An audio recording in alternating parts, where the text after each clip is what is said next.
Ladies and gentlemen, this is podcast number 3, Lighthouse Conversations. And today is a special day. Very special. Steffi, how are you feeling about this day? Okay, I'm feeling very well. It's the season for Christmas. I tried my best to represent, so I'm in red and white.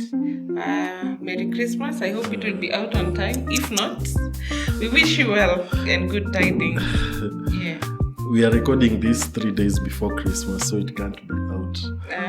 We are auditioning for a hairdresser, someone who can do makeup, a stylist, because I've realized I'm the only one who is always left behind, so I need help. Are you saying your wife is not doing a good job? No, she's representing. So, with us, we are happy to have someone who wears very many, is it capes or caps? Capes. Very many hats. capes. Hats. Oh, Let's just say hats. Yeah, she wears a lot of hats. And let me say the ones I know. I know she's a mom. I know she's a lecturer. I know she's a psychologist. I know she's a lay reader. Wow. She's an elder in the church. Yeah, name them. Oh yeah, she's also a board member in an organization I know. So she wears a lot of hats, and she's here to help us come discuss some issues that we're going to talk about today. So today it's going to be a little different, a little deep. When you hear psychologist is in the house, then you know things are deep. Yeah. Yes. Can you say hi to these people? These people are eagerly waiting to hear from you. Yes. How are you? How is everybody? I hope everybody is fine and you're going to enjoy this session. We're going to talk very important issues. My name is Ndungu. As our friend here has shared, I'm a lecturer at St. Paul's University in counseling psychology. I am a director of Rafiki Counseling Services and also Triple Palm Rehabilitation and Recovery Center, a lay reader in the Anglican Church, St. Christopher's. I'm a Christian and I am happy to be here. I'm a mother, a grandmother, and I'm happy to talk about these issues that we're going to talk about as a counselor. I'm a counselor. As we say, as I've just said, I run a counseling services center. I'm the lead counselor in Rafiki Counseling Services in Nakuru, and I take this opportunity to welcome all of us to discuss matters that affect all of us. Once again, I say welcome. Yeah, thank you. And she's married, by the way. Where is he? It's been long. I've not seen you've him. not seen him. I've not seen my friend for a long time. Well, actually, he has said I say hi to Mr. Ndungu is my husband and my sweetheart. Oh, Thank nice. In the spirit of Lighthouse, that introduction fits perfectly. Wow. Yeah, please look for sweethearts. Umesikia? Bwana director, umesikia? Wow, so today, ladies and gentlemen, today we are going to look at how we can manage emotional distance in relationships. This is quite a deep topic, and who better to help us talk about this other than a professional in the area, someone who has dealt with these issues.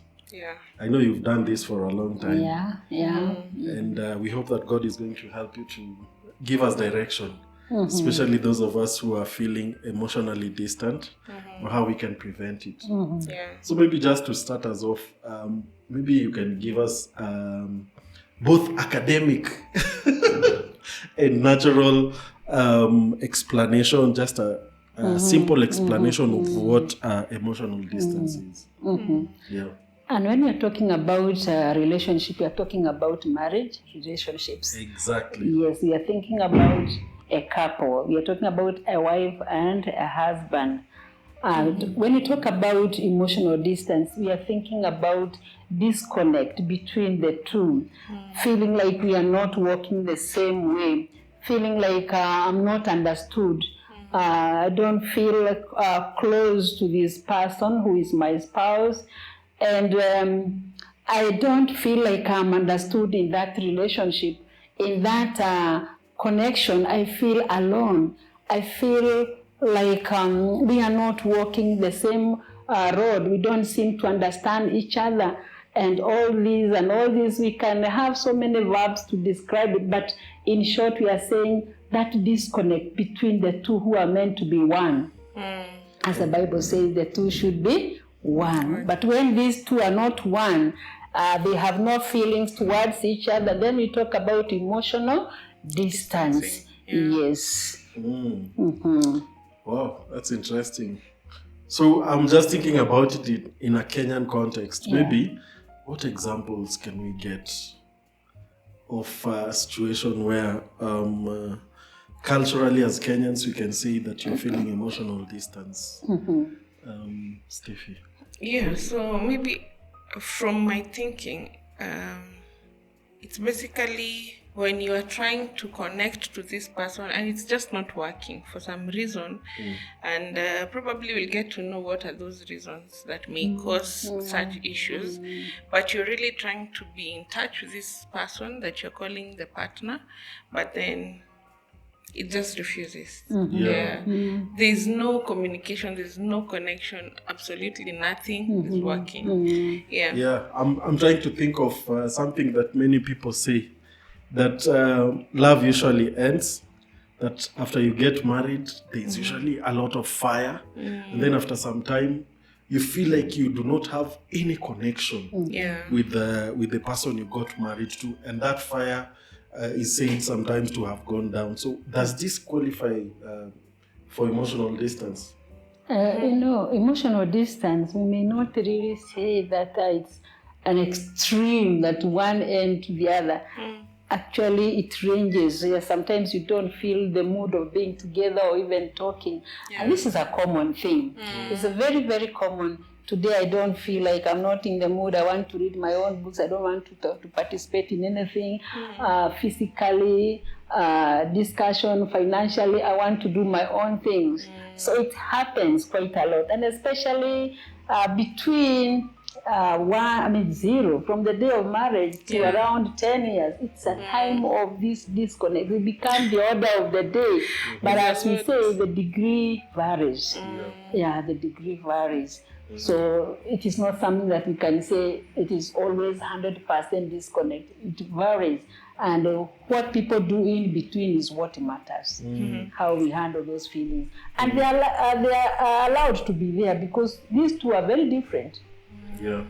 These two are very different. Their values are different. Their interests are different. Their rate of doing things are also different. So these feelings will come at one time or another as we go through marriage. That's very true. I remember when we were getting married, as we were distributing the wedding invitation cards, there's this shop we went to. I'm not sure whether you remember it. It was actually a hardware. And then this lady was telling us, I hope you don't get to a point where when you're asked where is your husband, you use your mouth to point where he is. And I think that's just the most practical way of explaining that distance. Or you hear someone saying, Kiki mtu, this person, I don't even know where he is. And I don't know whether we can be able to think about what are some causes of such distance. What usually happens that cuts the ties of where now you move from being two people who are really in love and would want to enjoy each other's company to now becoming that person who is pointed at using the mouth. See, just before people come to live together, there's a lot of very high levels of expectations and feeling like you are getting to utopia, where there are no problems, and it's like this person is coming to make to solve all your problems. Perfection. And the feelings, you think the feelings will now be better. What you are always aspiring to get, you think you will have gotten. No, that is just the climax of things. And then when you start living together, you realize things are not working the way I was expecting. So one of the things is expectations. You feel like, my expectations are not met. You had very high expectations. You with this didn't know person. this person can make mistakes. Yeah. You didn't know this person without makeups. You wake up one morning and you look at this person and you're like, no, Wow. this is not the person I got married to. Yeah. Yeah, this knows. Or they get married and they have children. And when this lady is pregnant, all of a sudden there's a my fat nose, goodness. there's a fat mouth. Oh my And then goodness. you realize I am no longer connected to this person. But in reality, Yeah. it's just that things are changing. And they have to. Yeah. Mhm. So That's- would it also mean Sorry, on Yeah. that point, it reminds me of a struggle men usually have with physical features changing, especially during pregnancy. Yeah. You can wake up and look at your wife in the morning and you ask yourself, "Ni nini hii nilioa?" Yeah, what is They are this? changed. Like that. You don't look like the same person you used to know. Those physiological changes, not just during pregnancy, sometimes also age. As they age, they get different. Yeah, I hear the young men these days are saying when you're dating and almost getting married, you take someone for swimming so that they'll swim and come out of the water without makeup. But right now, then they also make up that water resistant. So technology is also advancing to keep time with the changes. But also, this made me think: is it that we get it wrong at the point of premarital counseling, or just before we get into the marriage? Could Not we be really getting it wrong. wrong? Okay, there are some things we may not understand by the time we are getting married. But these are two different people Yeah. with different backgrounds. In my family, we used to talk a lot. We had freedom of saying anything. But in the other person's family, they were always expecting Very quiet. instructions. They were working with instructions. So yeah. we come together. We are still learning each other. In the process, I feel hurt by the way he's doing. He feels hurt by the way I'm behaving.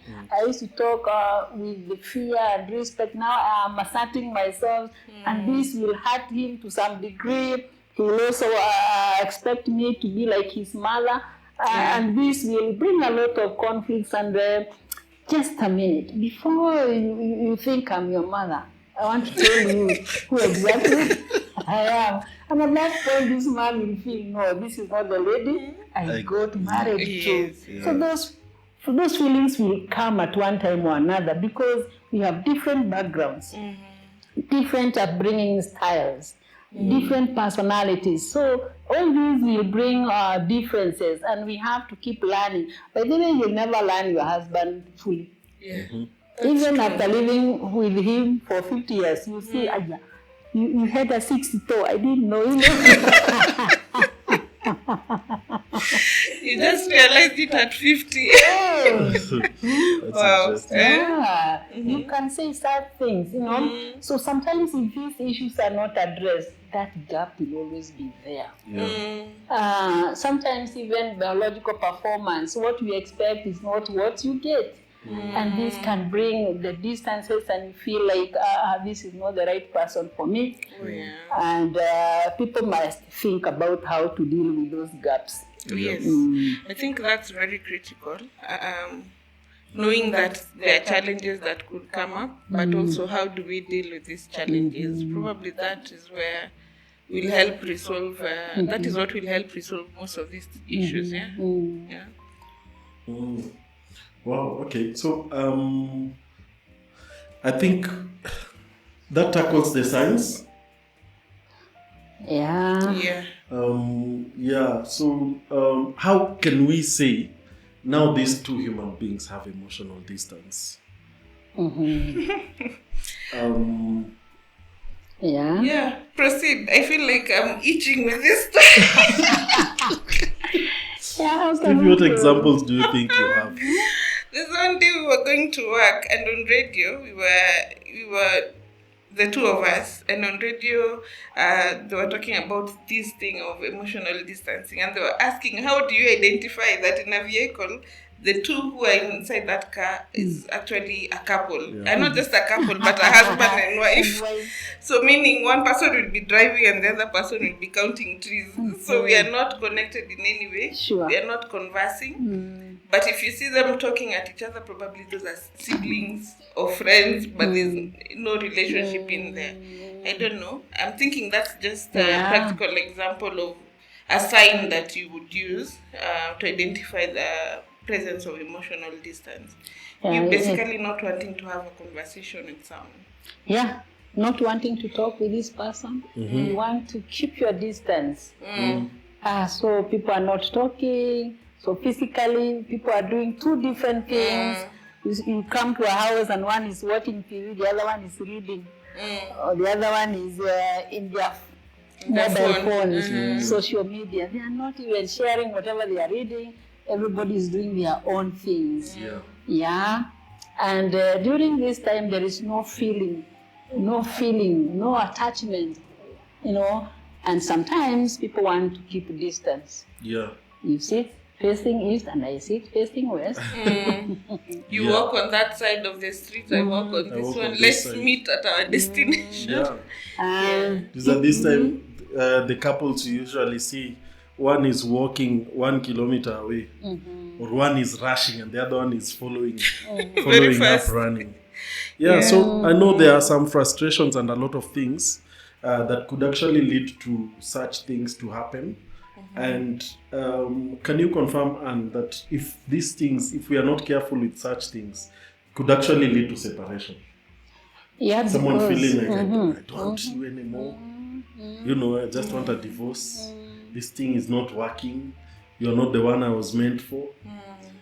In most cases when there is that emotional distance, one sees a lot of mistakes in the other. And they feel like you don't love me, you don't value me, there's nothing good here, I don't see ourselves making it. So those negative voices keep building, they keep building. And they do different things. And they start saying, this is my money, this is my project, this is my, and loving ours. And during this time, one sees a lot of mistakes. Even sometimes people look at children and say, like from some communities, where based on how they name their children, this is named after my people, this is mine. So this can also go to the children until you feel one spouse does not appreciate the other children. So there's a big gap. And if the children are both named on your side, I can as well walk away and leave you with you.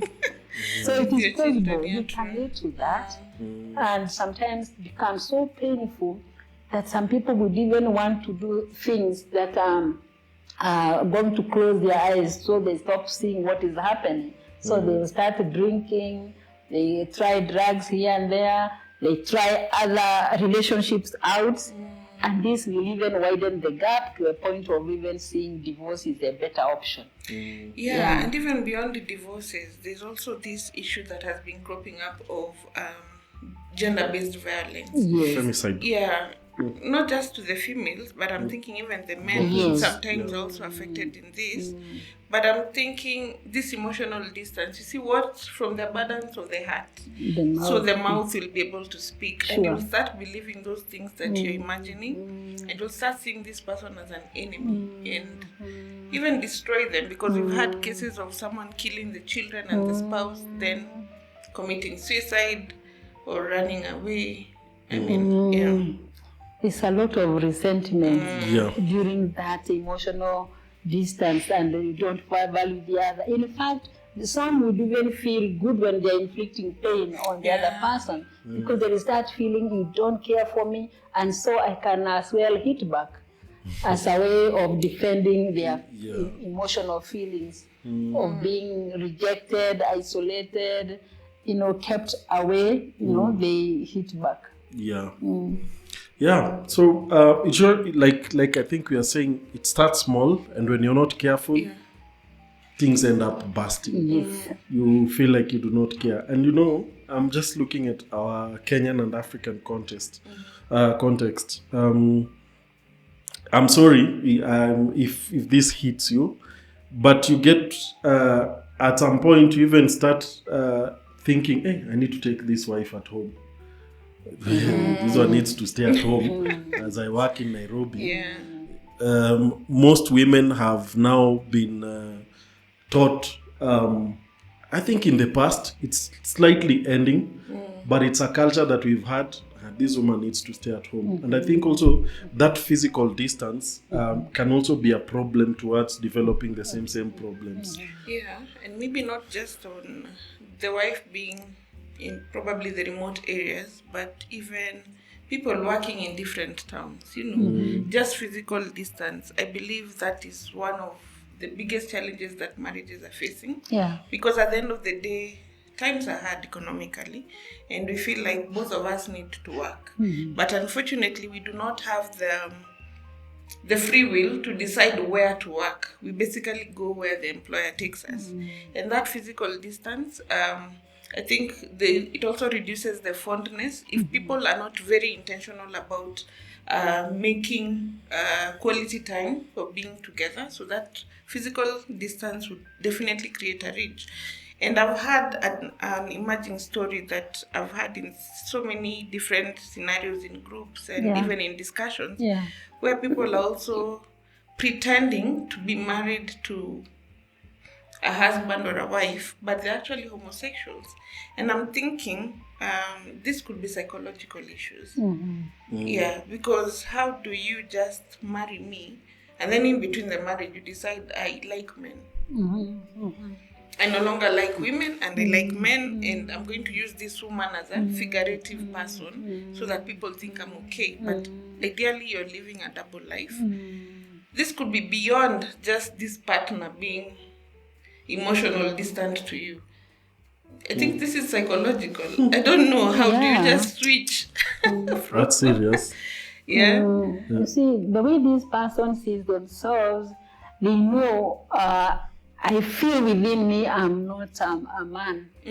I'm a woman in a man's body, or I'm a man in a woman's body. But society does not accept that. Yeah. It doesn't accept that. How do I live in this society that does not accept what I feel about myself? I will marry a person of opposite sex, but in my private life, I will live this kind of life. You see, that kind of marriage is not a genuine marriage. It is a convenience marriage, or it's a marriage to cover up. So the reason for marriage can affect this kind of relationship, so that even if these people are living together, they are miles away emotionally. One is just there used as a cover, as a defensive mechanism to make this other one feel, but there is how they live. Of course, in that kind of a relationship, there is no emotional attachment. And even if it is there, maybe it is one-sided, maybe this person who does not know the reason why she was married or he was married may feel like there is, but they will discover with the time there is no attachment, I'm disconnected, and whatever may be happening will actually be communicating distance. Between them. So from the Christian perspective, Collins, maybe, what do you think? I think we need to do more, because even biblically that kind of relationship is not acceptable. So are we, as Christians, do we have more tasks to do? So actually that brings us to the next bit. What are the remedies? How can we curb these challenges that would make someone feel emotionally distant to someone they've committed to for the rest of their life? One of the remedies is talking. Communicate effectively. When we have this communication of one feeling like they are the parent and the other one is inferior, is like a child, we have a commanding kind of communication, saying you have to do this, you have to do this, and the other one behaves that way. Yes, I will do it. And Yes, please do. That kind of communication is very enslaving. Yeah. And one will feel like I don't belong here. Okay. We should have a communication where there is adult to adult. We avoid child to child or parent to child kind of communication, or child to parent. Maybe I can explain this. Child parent is where one person addresses the other like they are addressing their child. Their parents. Oh, At yeah. the back of my mind, I remember how I used to speak to my mother, my father. I address this person that way. And maybe he has at the back of his mind the mother figure, the father figure. Then he'll address me like I'm down there. Okay, that is very Sounds like destructive kind of equals. relationship. Yeah, we need to talk like two adults. That's interesting. You guys, have you been treating your wife as your child? Or the other way the other around, way yeah. around? Yes. Yeah, okay. If you are dealing with an adult, you respect their feeling, you respect their thinking, their thoughts, their ability. And the other person also speaks with that respect, and they also speak like they know what they are saying. They have a role to play, and they are part and parcel of that relationship or that family. Yeah. So that is one way. Yeah, it sounds like just respect that person's opinion. They could be right or wrong, but how you address it or respond to it is what really matters. Yeah, because then from that point they'll start creating that distance, depending on how you are handling their issues. And sometimes people say they hate being in a yes relationship. Like anytime you tell someone do something, they'll always go like yes.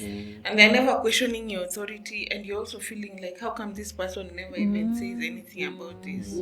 Yeah, so this I really like that makes perspective. sense. I like that perspective because what it does, it makes you treat each other like king and queen, not king and servant, Yes. or queen and servant. So for us to be in the same level, I want to be treated as a king, but I also treat you as my queen. Sounds very nice. And it's also good to accept and not be in denial that we have differences. Okay. And when we have differences, we sit down to look at them. And we address them at equal level, like we are partners, equal partners, addressing these issues. The other thing that we need to understand is understanding the person before you get married. Oh, yeah. Get to know them. Get to know them. Get to be free with them. Is it just before or even after? You start before, and then after building keep it. building, keep building that relationship. And there's some things that somebody can pretend if you have not had time to talk about, and that's why it is important to have premarital counseling. Okay. Yeah. Which I also have Back an at issue it. with. Yes. Do you know what? I really respect counseling, and I don't think some people take premarital counseling serious.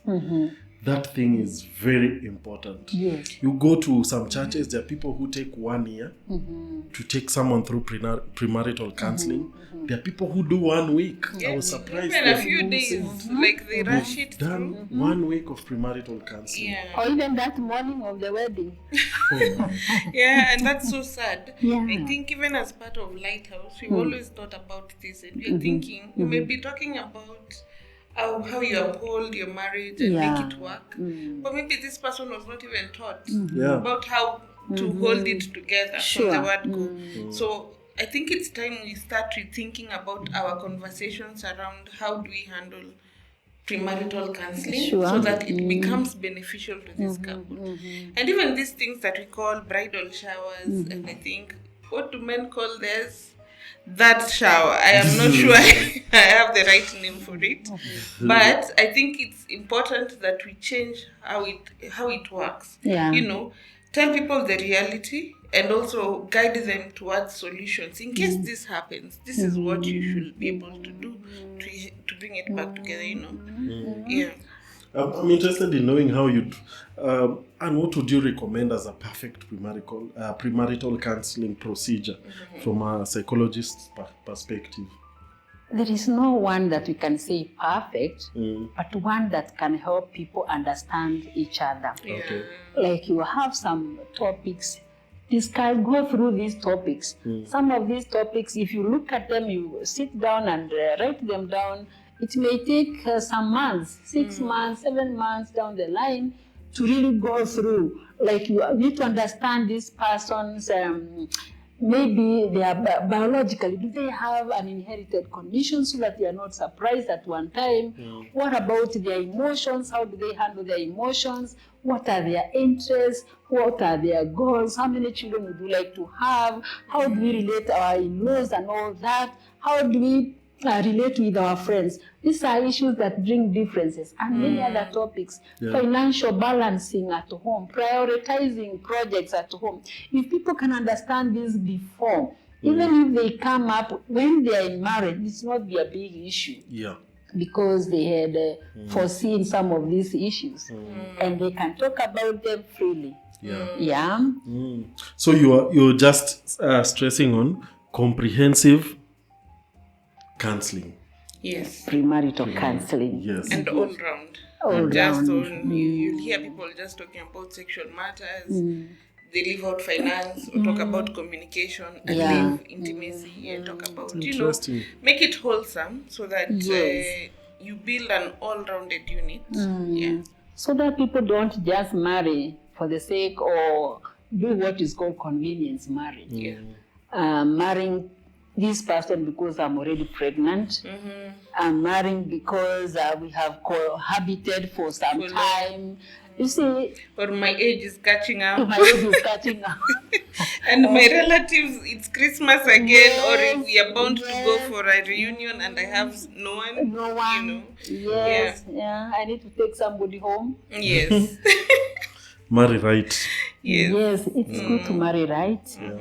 But in case you have not married right, it's also good to go for counseling. So that You can are build able it. to You connect. can build it, Yeah. you can understand each other, you can change a number of things, maybe the thoughts, the belief systems that you have, or thoughts about self and the other person, they can be understood. The issue is understanding. Then with understanding, then we'll know how to go about it. Yeah, how to live to the other person.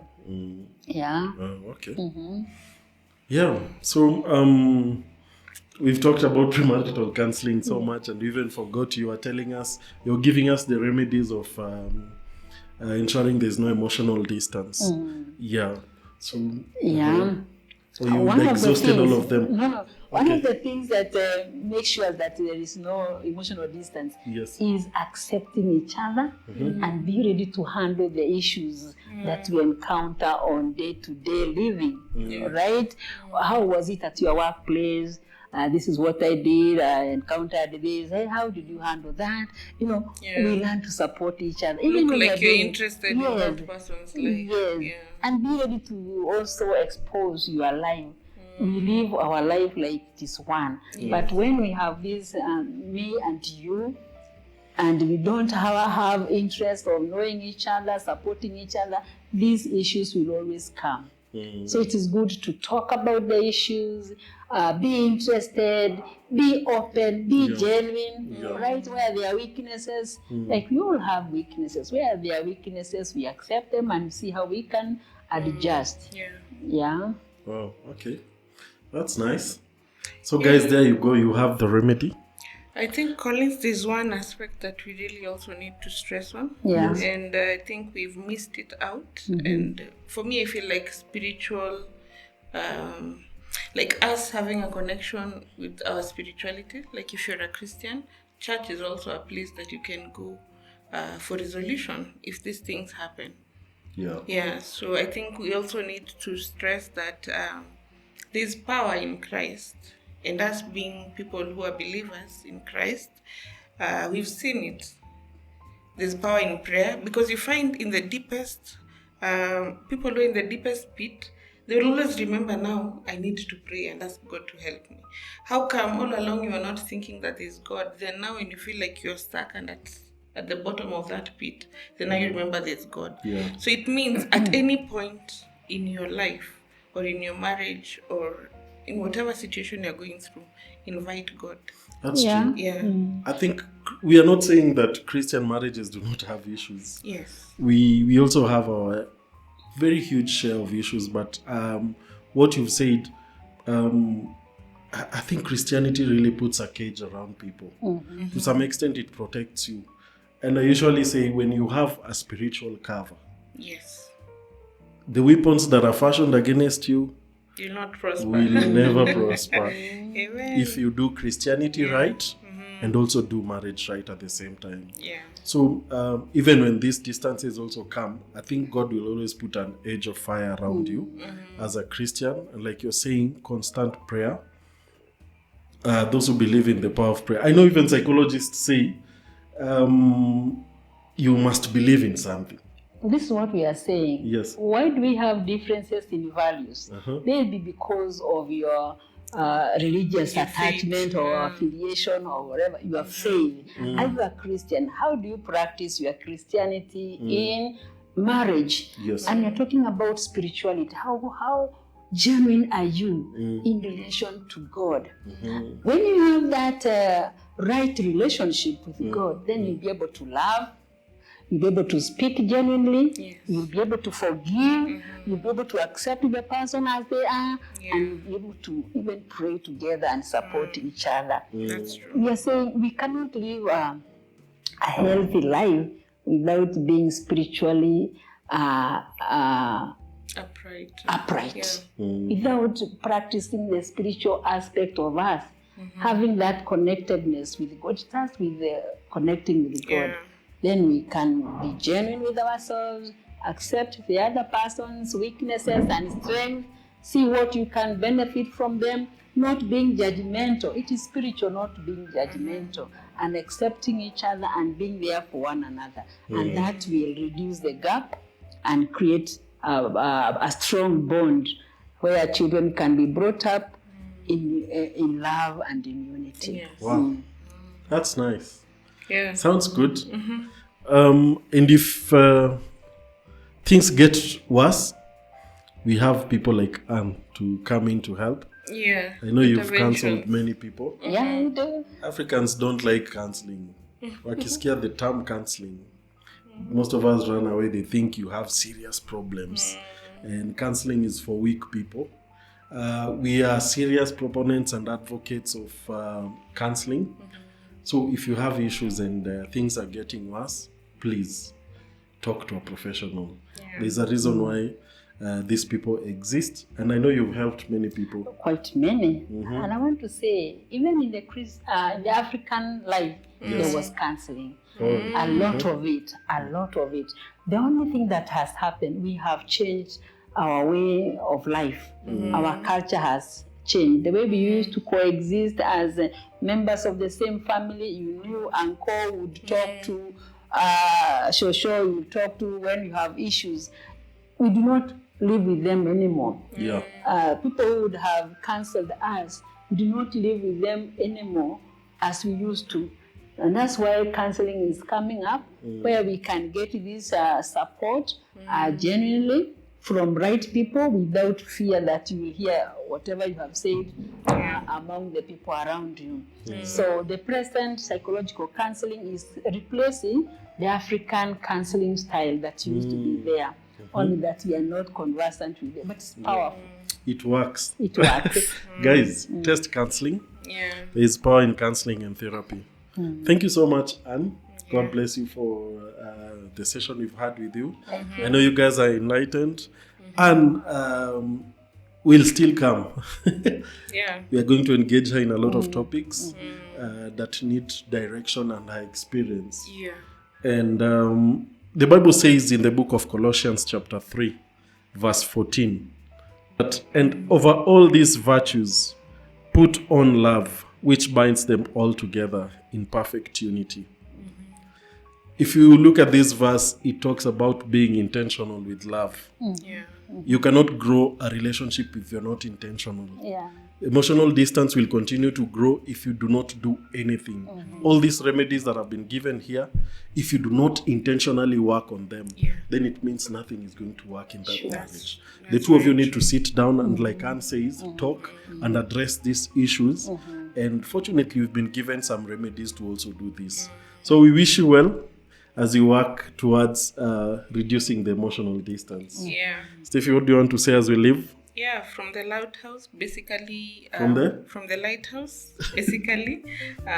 It's been a good journey so far with our 3 episodes. You realize even part of what we were tackling in terms of communication and the misconceptions have been captured here without even her knowledge. And I believe it means that we are in the right path. And I really hope that we are blessing someone out there and we are helping to transform the society one marriage at a time.